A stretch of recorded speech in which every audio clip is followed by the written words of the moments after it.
Hello दोस्तों, स्वागत है आपका कॉमिक्स टाइम्स में। और आज हम शुरू कर रहे थे एक और बेहतरीन कॉमिक्स जिसका नाम है यक्षलोक की राजकुमारी। ये इसका पहला पेज आप देख सकते हैं दोस्तों। और अभी तक आपने हमारे चैनल को सब्सक्राइब नहीं किया दोस्तों तो प्लीज़ सब्सक्राइब कर दें। चलिए शुरू करते हैं। बहुत समय पहले की बात है। नौरंग राज्य में चंद्रसेन नाम का एक व्यापारी रहता था।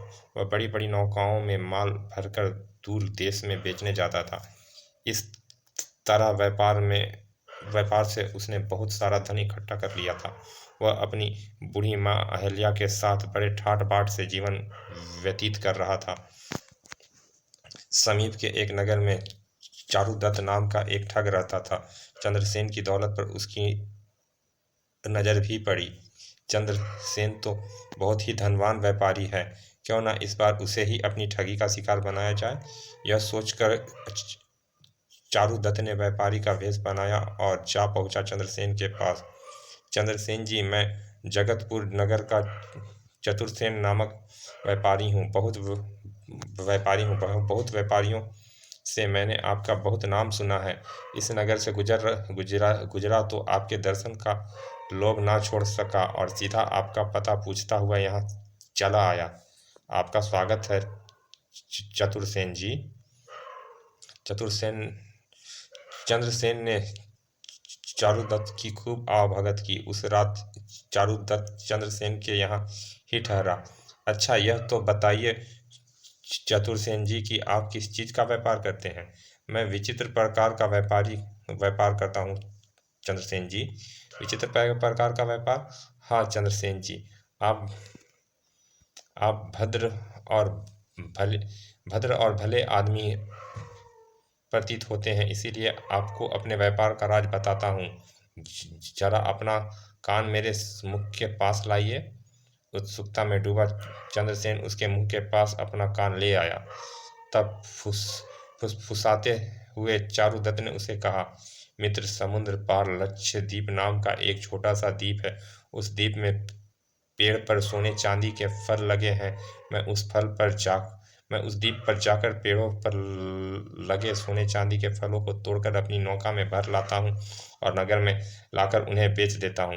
ऐसा कैसे हो सकता है? क्या तुम सच कह रहे हो? हाँ मित्र, मैं भला झूठ क्यों बोलूँगा? तुम्हें विश्वास ना हो तो मुझे लक्षद्वीप पर ले जा सकता हूँ। वहाँ चलकर तुम अपने हाथों से सोने चांदी के फल लाकर बहुत सा धन कमा सकते हो। ठीक है, मैं कल ही तुम्हारे साथ लक्षद्वीप पर चलूँगा। चंद्रसेन था भोला भाला वह सहज ही ठग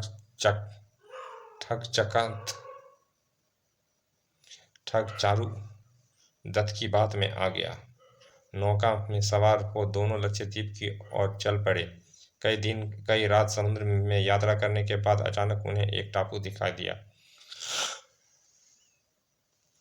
मित्र चंद्रसेन, समुद्र में यात्रा करते करते कई दिन बीत गए। बड़ी ही थकान अनुभव हो रही है। क्यों न उस टापू पर उतरकर थोड़ा विश्राम कर लिया जाए। तुम्हारा विचार उत्तम है मित्र।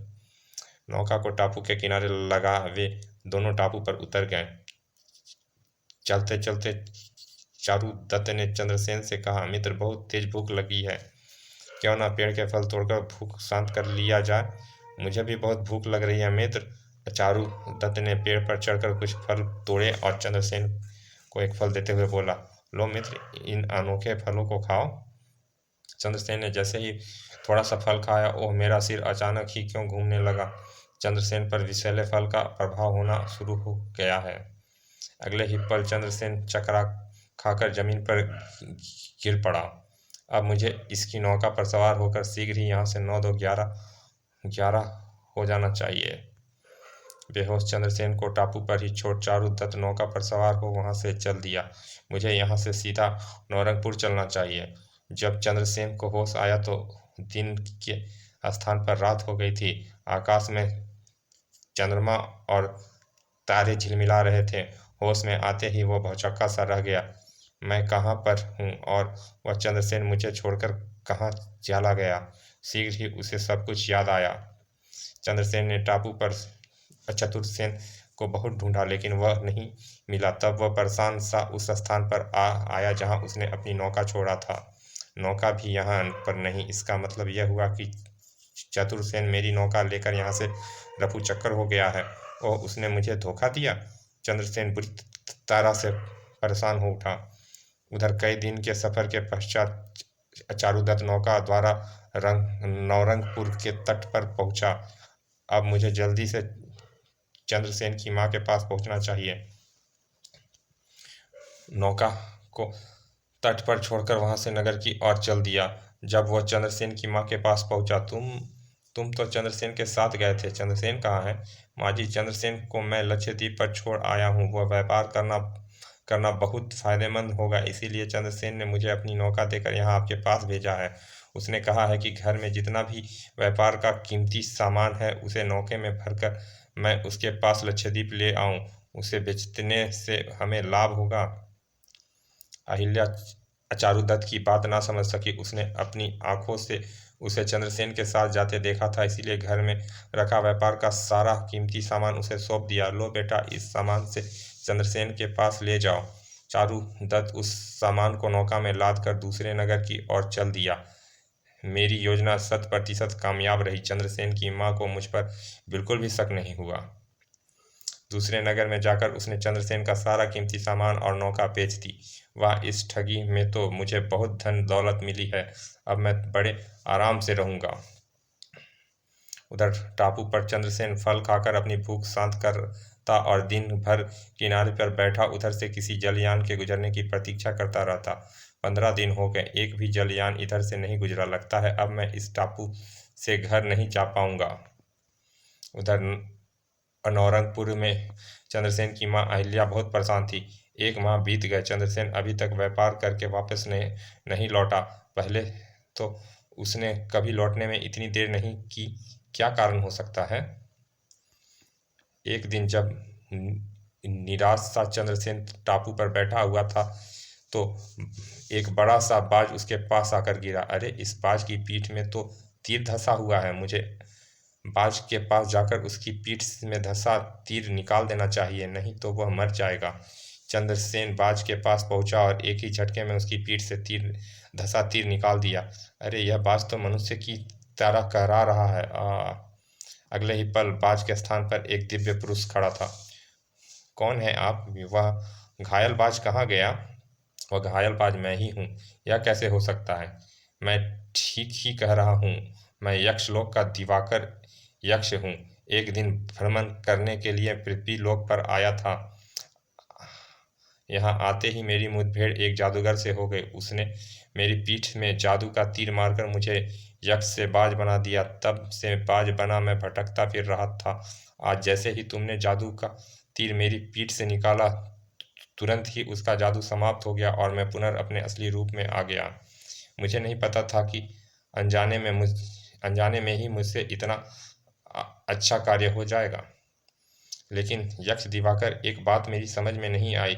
उस जादूगर ने जादुई तीर से तुम्हें बाज क्यों बना दिया था? इसका रहस्य भी मैं तुम्हें बताता हूँ।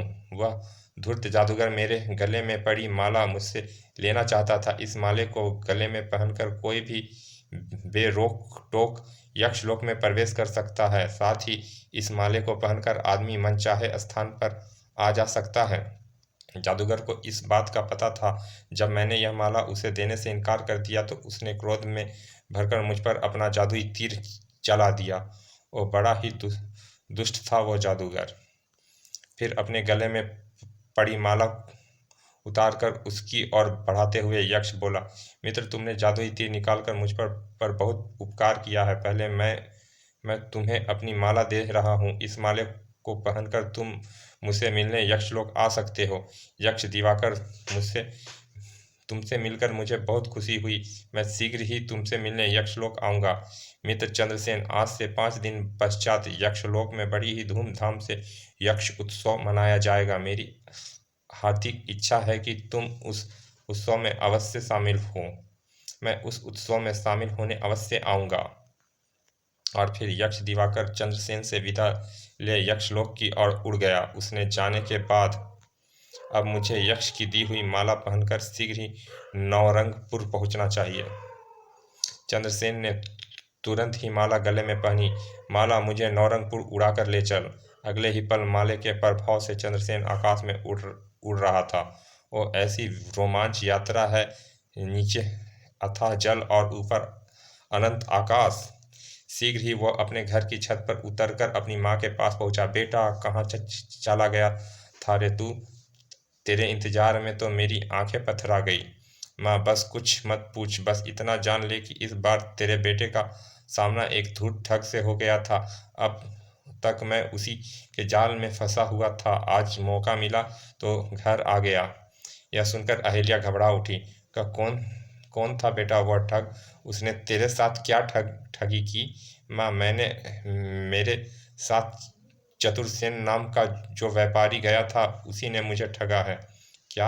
हाँ माँ, वह एक निर्जन टापू पर मुझे बेहोश छोड़कर मेरी नौका लेकर भाग गया। बेटा, वह तो लौटकर मेरे पास ही आया था और घर में व्यापार का जितना भी कीमती सामान था सब ले गया। क्या? अहिल्या ने सारी बात विस्तार पूर्वक चंद्रसेन को बताई। माँ से चतुरसेन की चालाकी भरी दास्तां सुनकर चंद्रसेन तो हक्का बक्का ही रह गया। माँ, चतुरसेन तो बहुत ही धूर्त निकला, वह भी हमें लाखों का चूना लगा गया। बेटा, तुम इसी समय उसके नगर जाओ और वहां जाकर उसे बुरी तरह प्रताड़ित करके उससे अपना सारा सामान वापस ले आओ। माँ, तुम बहुत ही भोली हो। चतुरसेन एक चतुर ठग था। उसने अपना जो नाम और पता हमें बताया था, वह क्या असली होगा? अवश्य ही उसने सब झूठ ही बताया होगा, इसीलिए अब उसकी खोज करना बेकार है। माँ, अब तो सब्र करने के अलावा और कोई रास्ता नहीं है। इस दुष्ट उस इस दुष्टाना से मुझे इस दुष्टता से मुझे यह शिक्षा अवश्य मिल गई है कि किसी भी मनुष्य पर इतना शीघ्र भरोसा नहीं करना चाहिए। 5 दिन पश्चात चंद्रसेन अपनी माँ से बोला, माँ, कुछ दिन के लिए मैं बाहर जा रहा हूँ। जाओ बेटा, लेकिन इस बार पहले की तरह घर वापस लौटने में ज़्यादा देरी ना करना। तब चंद्रसेन घर से निकल पड़ा। चंद्रसेन पैदल ही चलता हुआ नगर के बाहर एक निर्जन स्थान पर जैसे ही पहुंचा, माला, मुझे उड़ाकर यक्षलोक में दिवाकर के पास ले चल। अगले क्षण ही वह आकाश में उड़ रहा था। शीघ्र ही वह यक्षलोक में दिवाकर यक्ष के पास जा पहुंचा। और मित्र, बहुत देर कर दी आने में, मैं तो कब से तुम्हारी राह देख रहा था। दिवाकर उसे अपने भवन में ले गया। दिवाकर ने उसका खूब अतिथि सत्कार किया। तत्पश्चात, मित्र, यक्ष उत्सव आरंभ होने में अब कुछ ही देर है, इसीलिए हमें यक्ष उत्सव समारोह पर पहुंचकर अपना स्थान ग्रहण कर लेना चाहिए। चलो मित्र। दिवाकर उसे समारोह स्थल पर लेकर पहुंचा। ओह, कितना सुंदर दृश्य है! चारों ओर सुदर्शन यक्ष और अपूर्व सुंदरियां यक्षिणी ही दिखाई दे रहे हैं। सुंदरता का तो यहाँ भंडार ही बिखरा पड़ा है। चंद्रसेन दिवाकर के साथ एक स्थान पर जाकर बैठ गया। तभी यक्षलोक के राजा यक्षसेन ने अपनी बेटी राजकुमारी यामिनी के साथ समारोह स्थल में प्रवेश किया। राजा यक्षसेन और राजकुमारी यामिनी के सम्मान में सभी लोग उठकर खड़े हो गए। जब राजा यक्षसेन और राजकुमारी यामिनी चंद्रसेन के सामने से गुजरे तो चंद्रसेन राजकुमारी यामिनी का अद्वितीय रूप देखकर आश्चर्यचकित रह गया। ओह, कितना सुंदर रूप रूप मानो सौंदर्य की देवी स्वयं चली आ रही हो। राजा यक्षसेन और राजकुमारी यामिनी ने अपना स्थान ग्रहण किया। कुछ देर बाद राजा यक्षसेन के आदेश पर समारोह आरंभ किया गया। यक्ष नर्तकियों ने अत्यंत मनोहक नृत्य किया। आश्चर्यजनक, अद्भुत, वाह! समारोह बहुत देर तक चला। समारोह की समाप्ति पर दिवाकर और चंद्रसेन वहां से वापस लौटे। क्यों चंद्रसेन, तुम्हें समारोह कैसा लगा? चंद्रसेन ने दिवाकर की बात का कोई उत्तर नहीं दिया। तब दिवाकर ने परेशान होते हुए चंद्रसेन से कहा, मित्र चंद्रसेन, देख रहा हूं कि तुम जब से समारोह से लौटे हो कुछ खोए खोए से हो। ऐसा लग रहा है जैसे तुम समारोह में अपना कुछ खो आए हो। तुमने सही पहचाना है मित्र, मैं वास्तव में ही समारोह में अपना सब कुछ खो आया हूँ। क्या मतलब मित्र? जो कहना है साफ साफ कहो। तो सुनो मित्र, जब से मैंने यक्षलोक की राजकुमारी यामिनी को देखा है, तब से मैं अपनी सुध-बुध खो बैठा हूँ। ना जाने राजकुमारी यामिनी के रूप ने मुझ पर कैसा जादू कर दिया है।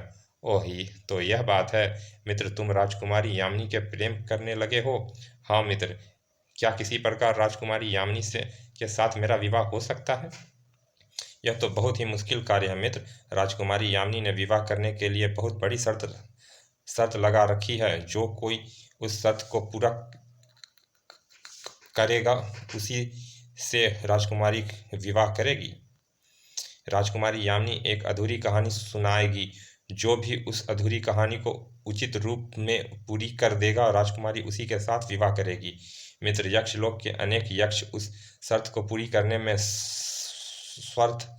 असमर्थ स्वार्थ असफल रहे हैं। फिर तुम कैसे इस शर्त को पूरी कर पाओगे? इसीलिए राजकुमारी यामिनी के साथ तुम्हारा विवाह होना असंभव है। मित्र, असंभव कार्य को संभव करना तो मनुष्य की आदत रहती है। मुझे इसी समय राजा यक्षसेन के पास ले चलो। आज ही राजकुमारी यामिनी से अधूरी कहानी सुनना चाहता हूँ। तो चलो मित्र चंद्रसेन, मैं तुम्हें राजा यक्षसेन के पास ले चलता हूँ। कुछ देर में दिवाकर उसे राजा यक्षसेन के पास लेकर पहुंचा। महाराज, यह चंद्रसेन है। मेरे निमंत्रण पर यहाँ मेरा अतिथि बनकर यक्षलोक आया है। यह राजकुमारी यामिनी की कहानी पूरी करना चाहता है।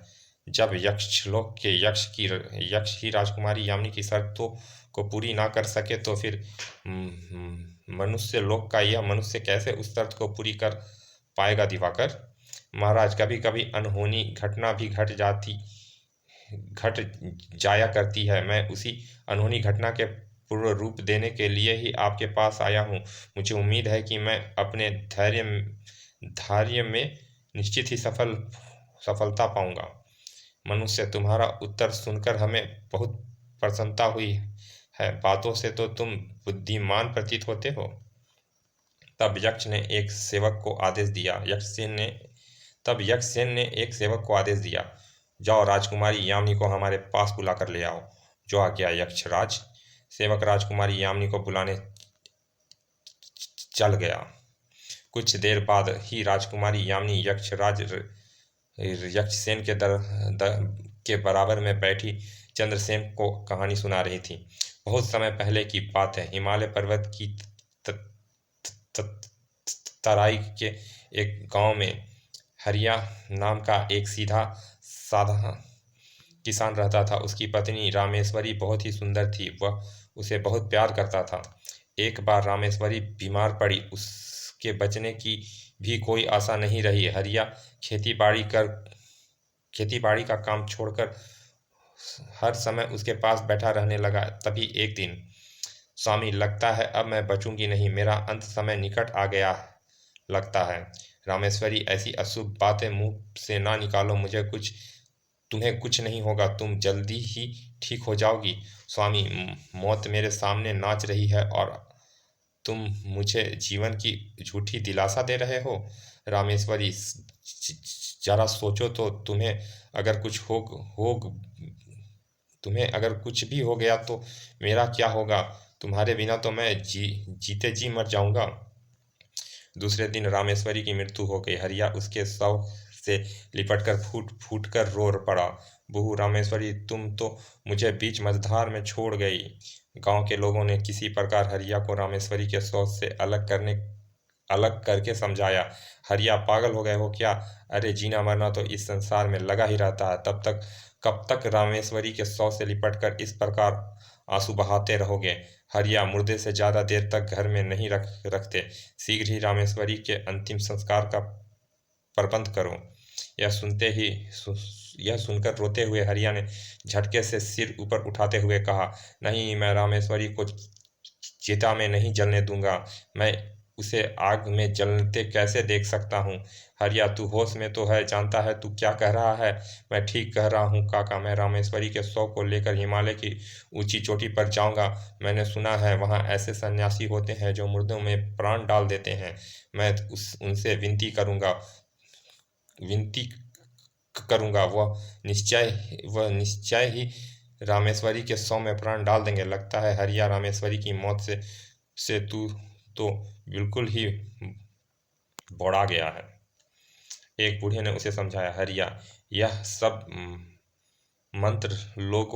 यह सब मात्र लोगों का भ्रम है कि साधु सन्यासी मुर्दों को जीवित कर देते हैं। अरे वह एक बार इस न इस नखर दुनिया से चला जाता है, वह फिर लौटकर नहीं आता। गांव के और लोगों ने भी हरिया को समझाया। हरिया पर किसी के समझाने का कोई भी असर नहीं हुआ। उसने रामेश्वरी के शव को कंधे पर लादा और घर से निकल गया। वह चलता गया और बहुत से गांवों को पार करता हुआ एक नदी के तट पर जा पहुंचा। नदी के तट पर नाव लगी हुई है, मुझे इस नाव में बैठकर नदी पार कर लेनी चाहिए।